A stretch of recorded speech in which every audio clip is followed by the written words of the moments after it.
রাসূল সাল্লাল্লাহু আলাইহি ওয়াসাল্লাম হাদিসের বর্ণনায় বলেছেন, তোমরা তিনটা মাধ্যমে ঈমান আনো। রাসূল সাল্লাল্লাহু আলাইহি ওয়াসাল্লাম বুখারী শরীফের বর্ণনা, আল্লাহর নবী বলেছেন, তিনটা মাধ্যমে যারা ঈমান আনে তাদের ঈমান পূর্ণ হয়। এক নম্বরে ইকরার বিল লিসান, দুই নম্বরে তাসদিক বিল জিনান, তিন নম্বরে আমল বিল আরকান। এই তিনটা মাধ্যমে যারা ঈমান আনতে পারবে ওই বান্দা বান্দির ঈমান পূর্ণ হবে।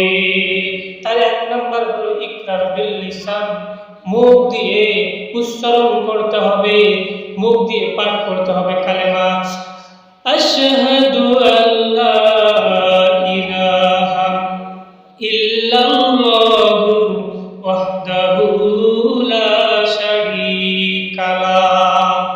আল্লাহ ছাড়া কোনো ইলাহ নাই, আর মুহাম্মদ সাল্লাল্লাহু আলাইহি ওয়াসাল্লাম আল্লাহ তাআলার বান্দা ও রাসূল, এই স্বীকৃতিটা প্রদান করতে হবে এক নম্বরে। দুই নম্বরে তাসদিক বিল জিনান, আপনার অন্তরে বিশ্বাস থাকতে হবে।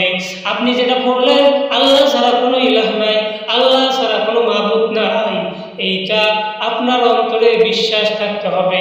এটার নাম হলো তাসদিক বিল জিনান। তিন নম্বর বিষয় হলো আমল বিল আরকান, বাস্তবে আমল করতে হবে কথার উপরে। যারা বলবে আল্লাহ ছাড়া কোনো ইলাহ নাই, মুহাম্মদ সাল্লাল্লাহু আলাইহি ওয়াসাল্লাম আল্লাহ তাআলার বান্দা ও রাসূল, আল্লাহ ছাড়া কোনো ইলাহ নাই, কোনো রব নাই, কোনো আইনদাতা নাই, কোনো বিধানদাতা নাই, কোনো ক্ষমতাশালী ব্যক্তি নাই আল্লাহ ছাড়া, এই স্বীকৃতিটা দিতে হবে এবং বাস্তবে আমল করতে হবে। আপনি যদি আল্লাহ ছাড়া কোনো ইলাহ নাই এই কথা বাস্তবে আমল করতে যান, আপনি দুনিয়ার তৈরি মানুষের তৈরি কোনো আইন কানুন মেনে চলতে পারেন না।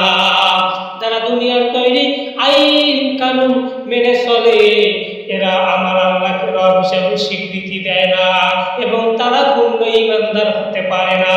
পূর্ণ ঈমানদার হয় তারা যারা বাস্তবে বলে আমরা আল্লাহ ছাড়া কোনো ইলাহ নাই, দুনিয়ার তৈরি করা মানুষের আইন তারা মানে না এবং তারা বাস্তবে আল্লাহকে রব হিসেবে স্বীকৃতি দেয়। তাহলে তিনটা মাধ্যমে ঈমান আনতে হয়। তার এক নাম্বার হলো ইকরার বিল লিসান, মুখ দিয়ে পাঠ করতে হয়। দুই নম্বরে তাসদিক বিল জিনান, অন্তরে বিশ্বাস করতে হয়। তিন নম্বরে আমল বিল আরকান, বাস্তবে আমল করতে হয়। যারা মুনাফিক মার্কা মানুষ হয় এরা মুখ দিয়ে পড়েও ঠিক, আবার অন্তরে বিশ্বাসও করে যে আল্লাহ একজন আছে, কিন্তু তারা বাস্তবে আমল করে না। এরা হলো মুনাফিক। এরা মুনাফিক মার্কা মানুষ মুসলমানদের ভিতরে বেশি তৈরি হয়। আর একটা গ্রুপ আছে যারা কাফের, এরা মুখে মুখে স্বীকৃতি দেয় যে আল্লাহ একজন আছে, কিন্তু অন্তরে বিশ্বাসও করে না, আমলও করে না। এরা হলো কাফের। তাহলে তিনটা মাধ্যমে ঈমান আনতে হবে। আপনাদেরকে উদাত্ত আহ্বান জানাচ্ছি, এখানে যারা আছেন অবশ্যই অবশ্যই আপনাদেরকে উদাত্ত একটা আহ্বান জানাবো যে আমরা তিনটা মাধ্যমে ঈমান আনবো এবং আমরা পরিপূর্ণ ঈমানদার হব। তিন নাম্বার যেটা হলো অন্তরে বিশ্বাস করতে হবে এক নম্বরে মুখ দিয়ে বলতে হবে, দুই নম্বরে অন্তরে বিশ্বাস করতে হবে, তিন নম্বরে আমল করতে হবে। এই তিনটা